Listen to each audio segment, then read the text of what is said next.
Alors, je vous propose d'explorer le désert, la formation du désert et plus particulièrement le désert du Sahara.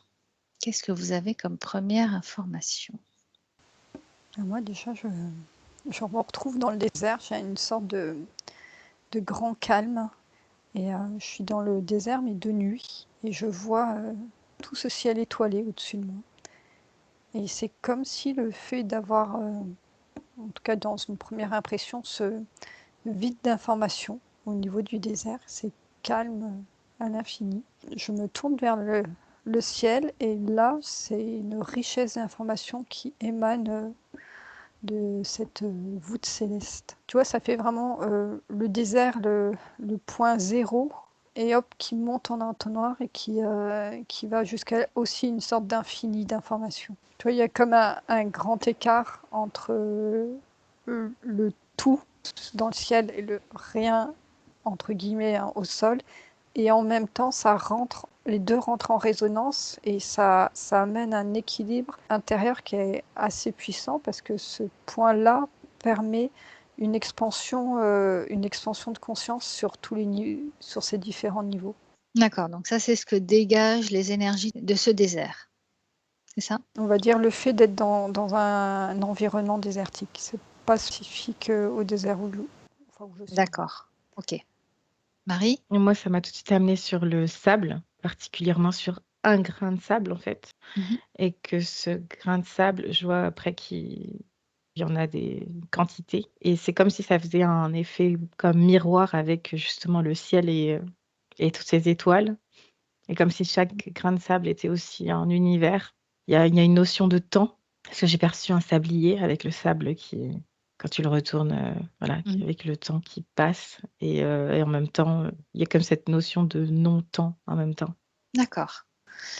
Ça me montre en fait, j'ai dézoomé, j'ai une vision du globe là, terrestre, et que tous ces espaces désertiques ont vraiment un sens. C'est pas des espaces à combattre parce qu'il n'y a pas de vie, en plus c'est faux.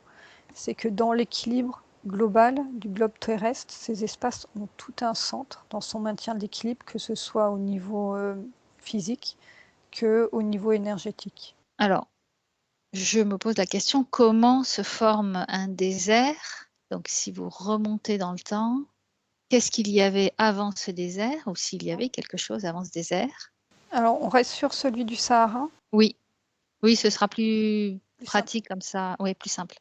Parce qu'il n'y aurait pas forcément la même réponse. Alors, on pourra aussi comparer, ce sera intéressant avec d'autres déserts, ouais. Moi, ça me renvoie à la notion de cycle, en fait.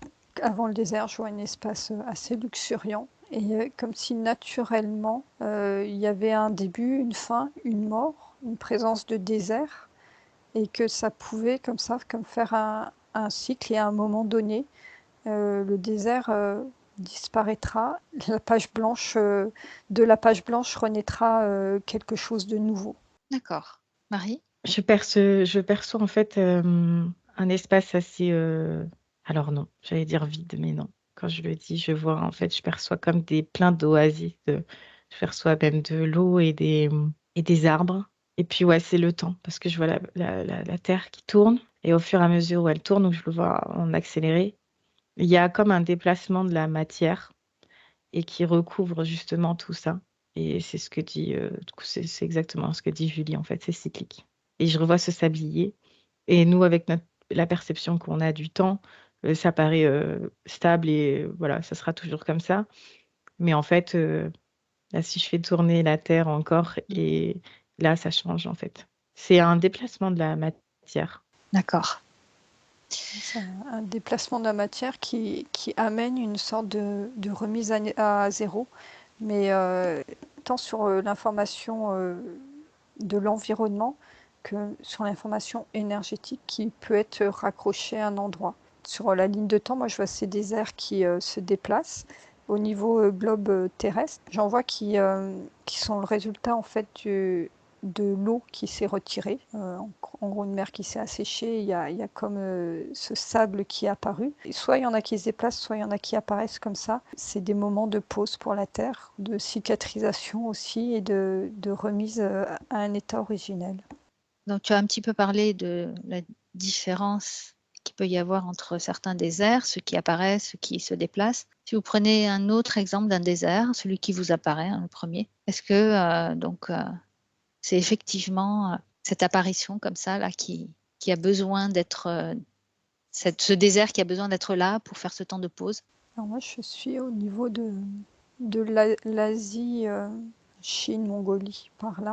Il y a un désert. Et ça me montre là justement ce cycle qui passe de l'eau à ce désert. Et comme si l'eau était une première phase du cycle qui, en tout cas, disparaît à un certain niveau de la surface. Le désert est la page blanche et est porteuse en même temps de tous les potentiels de vie. Et au niveau information, c'est très riche de tous ces potentiels et comme si ces potentiels présents allaient attirer de l'extérieur jusqu'à elle ces potentiels de manifestation naturelle. Donc après, tout est possible, c'est ça? Oui. Mm. Mais sur un temps très long, pas sur le temps humain. Oui. Marie? Quand tu m'as dit ça, ça m'a parlé de. J'ai eu le mot artificiel. J'ai regardé pourquoi j'avais ça. Et ça m'a amené, c'est peut-être complètement du coup hors sujet, mais ça m'a Non, amené non. vers, par exemple, Las Vegas ou même Dubaï, ce sont des déserts qui ont été modifiés. Mhm. Et du coup, ça a cassé ce cycle. phénomène voilà, ce cycle. Une progression naturelle qui a été Transformé. transformée, ouais, accélérée. Okay. Oui, et même on a possédé le désert, du coup. Alors, si je vous dis, là, ça sera un petit peu dans l'autre sens, un désert qui a été formé artificiellement, est-ce que ça résonne? Oui. Julie, aussi? Oui. Non, moi, ça ne résonne pas, mais tu pensais à un point précis? Alors, c'est quelque chose que j'ai entendu, que les déserts, certains déserts, auraient été formés artificiellement pour créer cette sécheresse, pour accentuer, pour déplacer les populations, pour les regrouper à un endroit, pour créer de la surpopulation. Enfin voilà, Alors moi, c'est une en fait, théorie. oui, c'est une théorie, sauf que ça s'éloigne du mot désert comme je le percevais au début. Justement, comme c'est artificiel, je vois le côté asséché et mort de la terre. Je vais dans ces espaces-là dont tu parles, je suis dans la non-vie, alors que dans le désert où j'étais au début, j'étais vraiment dans l'origine de la vie. Donc ça résonne quand même, il y a les deux sortes de déserts qui existent. On va appeler ça les espaces désertiques, les autres. D'accord. Et ça vous mène vers quelle région du globe, les espaces désertiques? Moi, pour celui que je vois l'Afrique. Alors, si je fais l'Afrique comme ça, donc là, pour moi, c'est l'ouest, donc à l'est, on va dire tout ce qui peut être Éthiopie, Soudan, Érythrée, toute cette partie-là qui descend verticalement. D'accord. Donc, est-ce que ce serait une extension du désert du Sahara, du vrai désert du Sahara? Ça serait relié, oui. C'est comme si c'était une partie brûlée du désert du Sahara. Alors c'est bizarre de dire D'accord. ça, mais au niveau énergie, ça fait ça. C'est comme si ça avait été cramé, cette partie-là du désert. Ok. Marie? Ouais, ça me parle d'espaces arides, Oui. donc vraiment secs et lourds et sans intérêt. D'accord. Donc ça, ce serait plutôt des déserts artificiels. Il y en a d'autres sur le globe? Oui, moi j'en Où ça? vois d'autres. Alors là, je suis en Asie centrale, donc la partie, tout ce qui est en Anstan, Kazakhstan, Kyrgyzstan, zone-là, mais qui est assez énorme. Et je vois aussi des espaces arides comme ça qui ont été créés. Et en fait, le fait d'être créé très rapidement comme ça a en effet fait fuir la population qui n'avait pas les Qui s'est moyens. pas adapté, qui n'a pas pu s'adapter. Ouais. Voilà, qui n'avait pas les moyens des ancêtres pour s'adapter à ce changement. Il y a alors, je ne sais plus laquelle mer qui a disparu, qui est asséchée. D'accord. Marie, est-ce que tu vois un autre endroit du globe qui a été asséché artificiellement?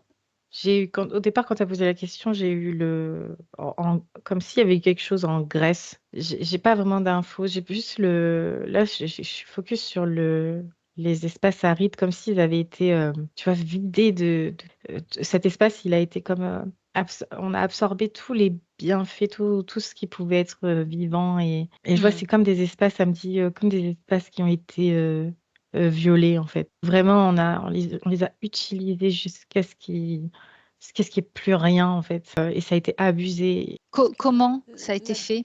Oui, Oui, oui, c'est ça. Il y a un processus qui a créé une désertification artificielle. Et en fait, c'est dans l'intention, en partie, d'exploiter la zone, soit de façon minière ou pétrolière. Mais c'est vraiment une intention d'avoir du vide complet pour pouvoir éloigner les Hmm. Roumains et les autres et faire ce qu'ils ont envie de faire à ces endroits-là. C'est une protection en fait d'avoir créé ces déserts. et comment ils font? Moi, je vois comme un espèce de torus comme ça qui vient d'en haut. Je ne sais pas si c'est un rayon, mais ça tourne.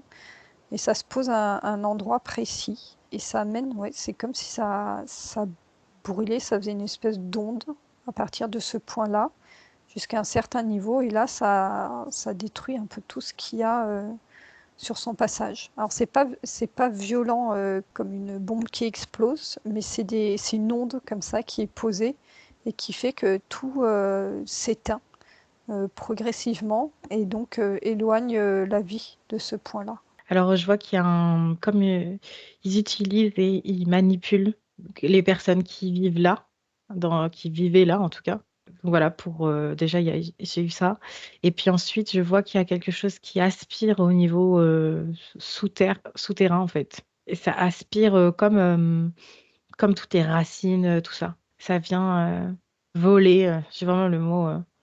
C'est D'accord. quelque chose Et qui... tu le vois au niveau énergétique ou il y a vraiment une aspiration physique? Ben, je perçois d'un point de vue physique, ouais. Donc comme une Mais machine? c'est comme si c'était... Ouais, c'est une machine, mais il y a comme de la... C'est bizarre ce que je vais dire, mais c'est une technique que tu peux utiliser comme de la magie, tu vois. Enfin, un truc qui, en tout cas, Mhm. là, paraîtrait un peu... La magie noire? Oui, il y D'accord. a quelque chose... c'est pour ça que je vois que ça se fait d'un point de vue physique, mais au-delà aussi, avec vraiment une Oui, manipulation de l'ordre de la magie. Et ok, c'est noir. Je vois qu'il y a il y a une manipulation d'être sur place, en fait. d'accord.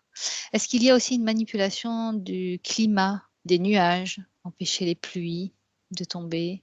Ouais, je ne sais pas s'il y a manipulation directe, mais ça a une répercussion Répercussion. sur voilà, l'espace qui a été créé, manipulé, que ce soit par le sol que par le haut.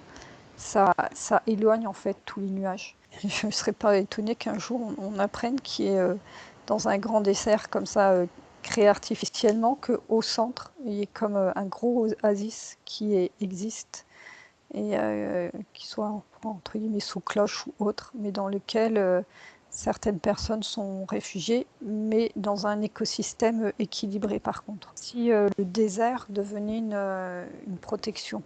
Ok, donc les intentions qu'il y a derrière, c'est donc éloigner les gens de personnes qui seraient là pour dominer le monde, pour maîtriser la population. Ce serait quoi? Bon, il y a déjà voler les richesses en éloignant les gens. Alors, ce que j'observe, il y a comme sous cette cloche la recréation d'une société idéale aux yeux des créateurs. D'accord, intéressant. Ouais, tu vois, les gens qui sont dedans ne sont pas forcément même conscients de tout leur environnement, du contexte de leur environnement. On peut dire les créateurs. Et il n'y en a pas du tout, ils vivent là-dedans simplement, comme nous on vit sur Terre. Ça ferait un bon scénario de film de science-fiction, ça. Donc appel aux scénaristes. Ok. Alors, autre information sur ces déserts artificiels. Moi, ça me renvoie sur cette notion de temps. Rien n'est permanent. Même si à l'échelle humaine, ça peut être long, mais si dans le physique, un jour, c'est observé et que la population est avertie de tout ça, il y a comme un retour en arrière possible. Donc, retour en arrière, ça veut dire recréer la vie dans ces zones désertiques. Ça, c'est possible? Oui, Je ne sais pas à D'accord. quelle échelle, hein. C'est pas forcément à l'échelle de notre vie, mais à Ouais. l'échelle de la Terre, oui, tout à fait. Mm. Ok, donc le vivant gagne toujours. Bien. Alors bon, tu as répondu un petit peu à la question. Donc l'évolution de ces déserts, alors naturels, c'est finalement de permettre à la Terre de se reposer, de retrouver son équilibre. Qu'est-ce qu'il y a d'autre? C'est comme si cet espace lui permettait d'être dans sa pure conscience, sans être envahi par tout le brouhaha des sociétés, les égrégores, les formes pensées émis par la société humaine. Ces espaces-là lui permettaient de maintenir un niveau de conscience et de fréquence assez haut sur la globalité du globe. Et donc, aller se recueillir dans un désert nous permet également de retrouver cet état d'équilibre, de point zéro. Ça me parle même d'abandon intérieur, le lâcher prise au plus profond, retrouver son propre équilibre, son propre essentiel. Moi, ça me parle beaucoup de souveraineté. C'est comme si c'était l'endroit où la Terre pouvait exprimer toute sa souveraineté. Et le fait d'y aller là-bas, c'est de faire qu'un avec sa souveraineté et celle de la Terre surtout. Et il y a ce sentiment d'humilité en fait qui tout de suite dès qu'on est dans ce désert et où on accepte tout ce qui est. Oui, ce que l'on peut percevoir comme contraignant devient finalement une aubaine, une opportunité pour se retrouver, méditer, etc. Mhm. Allez, un dernier message, dernière information. Donc ça montre qu'on peut le faire à distance, en fait, de se connecter à cette conscience du désert pour nous permettre d'apporter en nous cet équilibre-là, cultiver son propre désert. Quand tu dis ça, Julie, je vois que en fait il y a je perçois des fruits comme de la vie cachée en fait. Enfin, c'est pas caché, mais que dans cet espace vide en fait se trouvent plein de fruits et plein de belles choses. De richesse. Voilà, de richesse. Très bien. Est-ce que c'est bon pour vous? Ouais, c'est bon pour moi. Mhm. Alors, je vous remercie pour toutes ces informations. Merci, Merci. Fabrice.